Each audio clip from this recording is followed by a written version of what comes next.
Good morning. Welcome to SwendooG, the only known cure for the common case of bad news. We got 3 stories for you today, and they're all pretty good if I do say so myself. So our first story is about a boy and his dog. Juan Herberto Trevino was just a 14-year-old kid, enjoying summer as you do. He was enjoying a nice dose of summer camp when, during a trip excavation to the woods to get some firewood, he got separated from his group.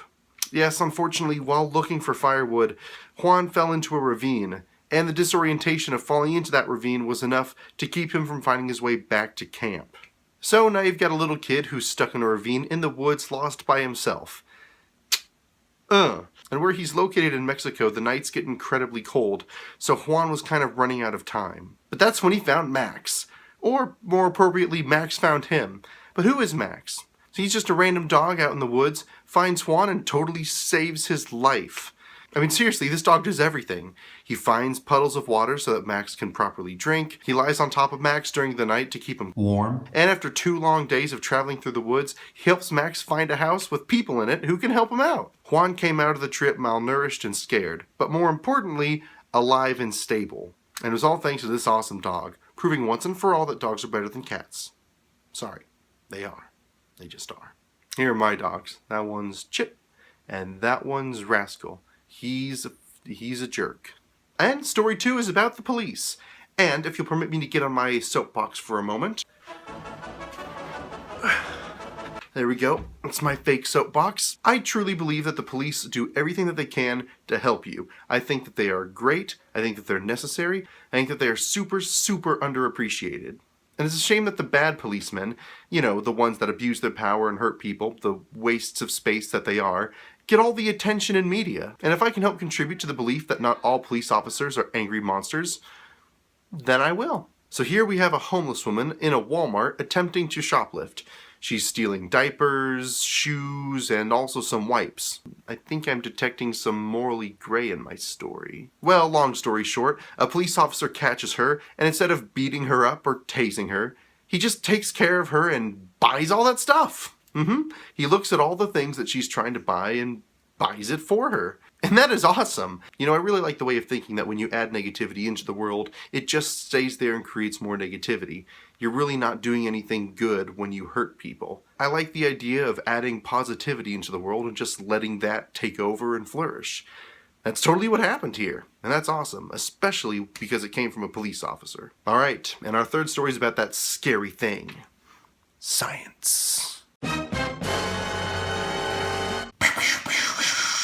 As more and more time goes on, science and magic are pretty much becoming the same thing. And if you needed more proof of that, check this out. For you see, researchers in Finland have successfully created single-cell protein by combining electricity and carbon dioxide. That's right, they literally made protein out of thin air.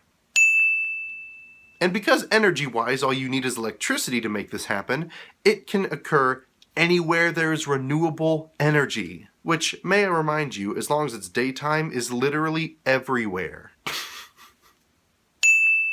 But what does that mean for us? Well, first off, it can go a long way towards helping our world's food problem. I mean, for the most part, we get a ton of our protein through photosynthesis.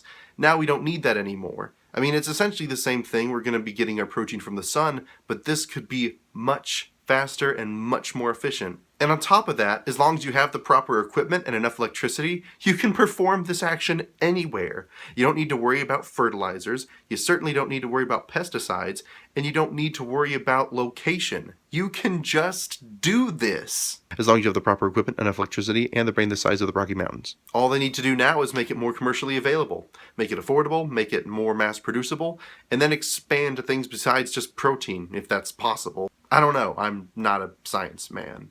And that's your second episode. Hope you liked it. As always, I'm just the messenger. I didn't make any of these stories. Links to all of them are down below because YouTube made the wonderful decision to make annotations not a thing. Good news, good news. Keep it good news. I hope you all liked it. I hope you show it to your friends so I can validate my existence through YouTube views.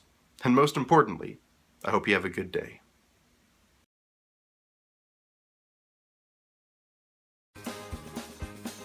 So our first story is about a boy and his dog. Okay, so our first story is about a boy and his dog. Juan Herberto Trevino. Juan Herberto Trevino.